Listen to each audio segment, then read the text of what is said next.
देखो भगवान को बुलाना पड़ेगा।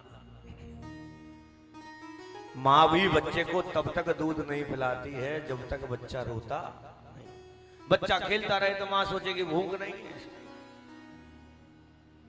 वो तो परम पिता जगदीश्वर जगदाधार है और उसकी सत्ता देखो, चींटी को भी दे रहा है और हाथी को भी दे रहा है, निर्धन को भी दे रहा है और धनवान को भी दे रहा है। हमारे हिसाब में गड़बड़ हो जाएगी, कोई 10-20 लाख रुपए दे दे तो 10-20 हजार की तो उसमें ही गड़बड़ निकल आती है, उसको भी हम मिसलेनियस में डाल देते हैं, है ना, जिसका पता नहीं है कहां खर्च हो गया वो मिसलेनियस में गए। पर भगवान की सत्ता देखो, एक एक व्यक्ति का एक एक कर्म का हिसाब, उसके कर्म से उसको कहां जन्म लेना है, कैसे जन्म लेना है, कब जन्म लेना है, जन्म लेकर के क्या करना है, सब उसको। इतनी सी भी गलती नहीं होती है तो कितनी बड़ी वही परमात्मा ने हमारी बना रखी है। इसलिए प्रभु बार बार आपसे यही निवेदन करता हूं, भगवत शरणागति को स्वीकार किया जाए। एक नहीं अनेकों उदाहरण, और जब जब आप भगवान की शरणागति को स्वीकार करेंगे तब अपने जीवन में चमत्कार देख लेना। मेरे कहने का विषय नहीं, ये अनुभव भक्त कर सकता है और नहीं कर सकता है कोई। और देखो भक्त तो इतने बड़े विचित्र होते हैं, ये भगवान से सब कुछ करा सकते हैं। सबसे अच्छा उदाहरण रामचरितमानस का, मनु और शत्रुपा, है ना। घोर तपस्या करी, ब्रह्मा विष्णु महेश सब आकर के चले गए, वर मांगो, क्या हमें नहीं चाहिए आपसे। पूछा आपसे भी ऊपर कोई है क्या? हाँ हमसे भी ऊपर है कोई।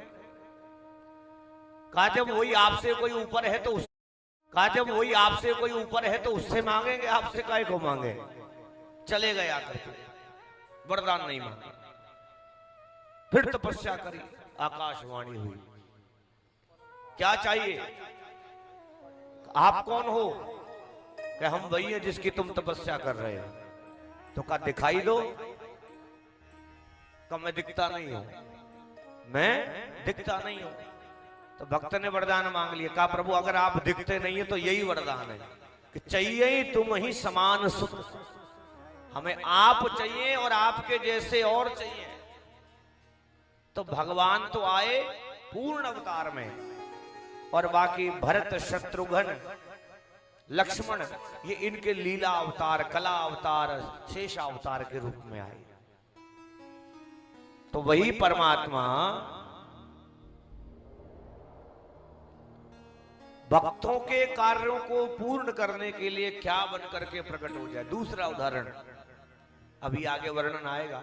महाराज प्रियव्रत के वंश में नाभि हुई, उनके यहां कोई संतान नहीं थी। उन्होंने अश्वमेध यज्ञ कराया। अब अश्वमेध यज्ञ कराया तो भगवान जब प्रकट हुए विराट स्वरूप देख करके महाराज तो बोलती बंद हो गई, वो तो भाव में खो गए। ब्राह्मण यज्ञ कर रहे थे, भगवान ने ब्राह्मणों से कहा भाई क्या वरदान चाहते हैं बताओ, ये तो बोल नहीं रहे हैं कुछ। तो ब्राह्मण बोले प्रभु ये बेटा चाहते हैं। अब कैसा बेटा चाहें? तो कहा प्रभु आपको ही बेटे के रूप में चाहते हैं। तो वहीं पर ऋषभ देव जी महाराज का जन्म उनके यहां होता। तो भक्त के अंदर सामर्थ्य देखो कितनी बड़ी। क्यों? क्योंकि भगवान एक बात को निभाना जानते हैं, प्रेम को निभाना जानते हैं।